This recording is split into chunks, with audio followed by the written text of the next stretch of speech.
Sobat investor semua, hari ini gue ingin memberitahu kalian kalau misalkan kalian ini mungkin punya kepikiran untuk membeli motor.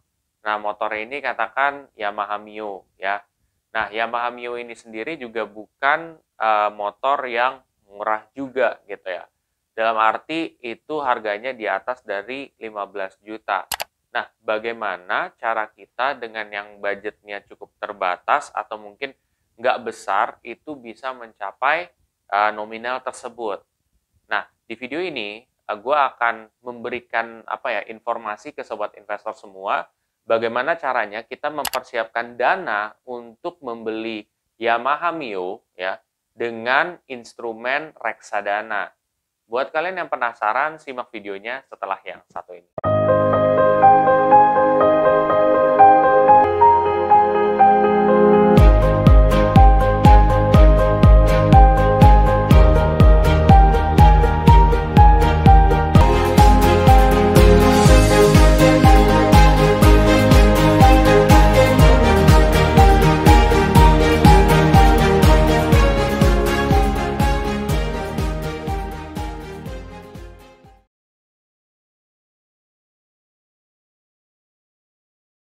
Sebelum masuk lebih dalam lagi, gue akan coba disclaimer dulu. Satu, keputusan investasi ada di diri kita masing-masing.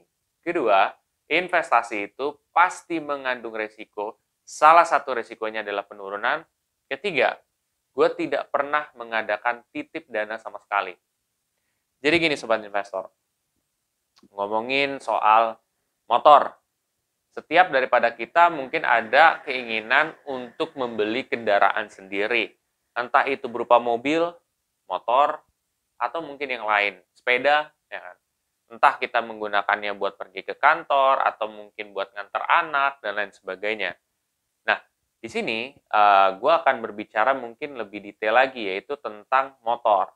Nah, motornya ini katakan Yamaha Mio.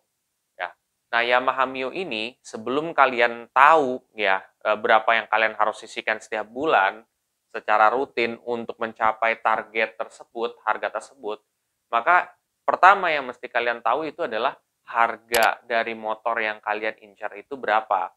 Katakan di sini Yamaha Mio M3 yang gue temukan di sini harganya 16.350.000. Oke. Berarti sekarang kalian udah tahu nih, harganya 16.350.000. Nah, langkah selanjutnya adalah berapa kira-kira yang harus kita sisihkan secara rutin setiap bulannya untuk mencapai target tersebut. Dan juga gaji idealnya berapa sih menurut pendapat gue? Jadi gini, oke, kalau misalkan instrumen yang kita gunakan itu apa dulu? Entah kita mau nabung di bank, entah apapun. Cuman di video ini gue bakal menjelaskan dengan instrumen reksadana. Nah, kalau di reksadana sendiri, gue biasanya menggunakan Bibit, ya, aplikasi Bibit. Jadi di aplikasi Bibit ini, dia bagusnya ada kayak fitur goal setting.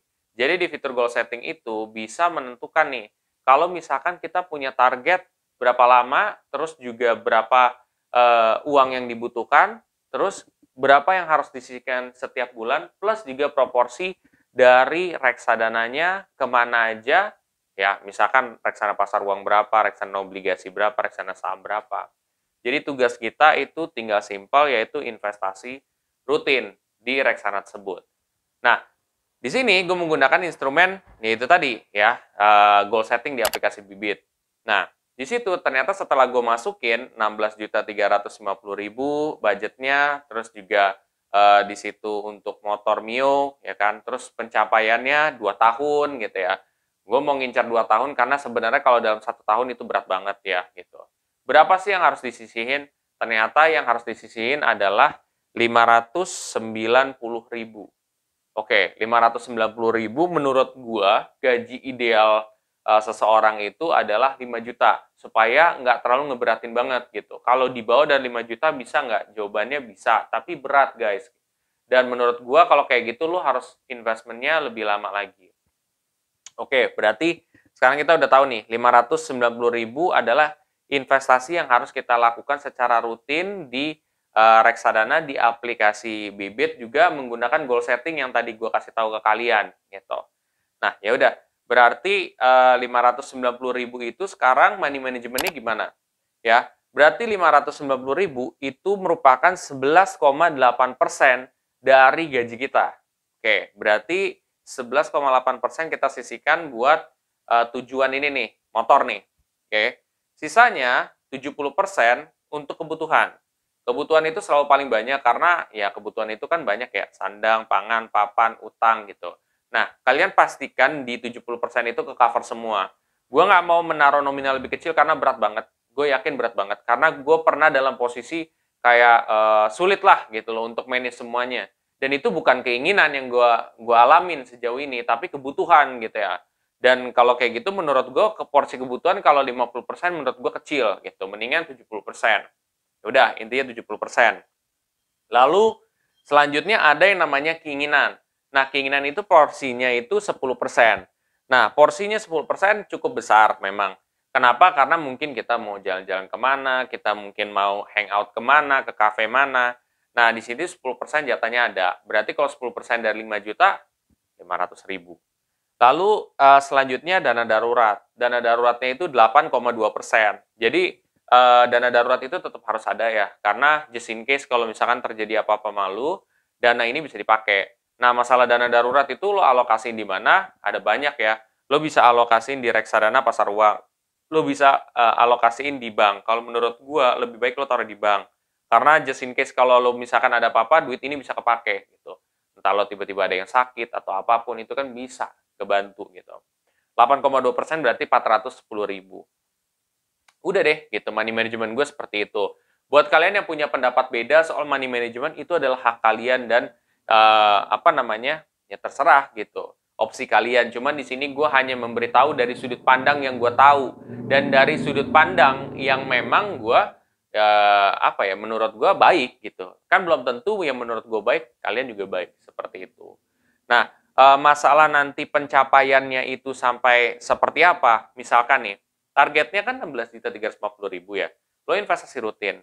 Pada saat nanti 2 tahun, tiba-tiba jeleknya lah ya, marketnya lagi turun. Ya. Marketnya lagi turun, akhirnya lu cuman mungkin terkumpul 15.800.000 or something gitu ya. Kurang nih nominalnya.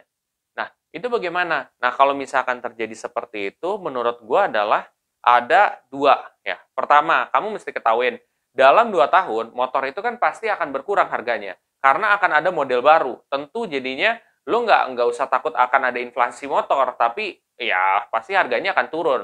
Tetap lu masih bisa beli motor tersebut. Kedua, kalau enggak, lu bisa beli motor yang harganya di bawah daripada itu.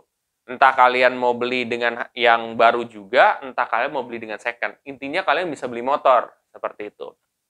Jadi, sebenarnya seni dalam berinvestasi atau money management itu adalah bukan kalian tercapai selalu gitu. Enggak. Tapi seninya itu adalah kamu bisa mengumpulkan dengan rutin, itu udah bagus. Ya. Dan ketika kalian udah bagus, kalian mungkin bisa tambah-tambahin sedikitnya, atau mungkin apa, itu kan bisa. Atau mungkin kalian tunggu, atau mungkin kalian bisa beli yang di bawah. Intinya kalian bisa tercapai untuk membeli barang yang kalian inginkan. Katakan di sini adalah motor, ya seperti itu. Itu guys seninya.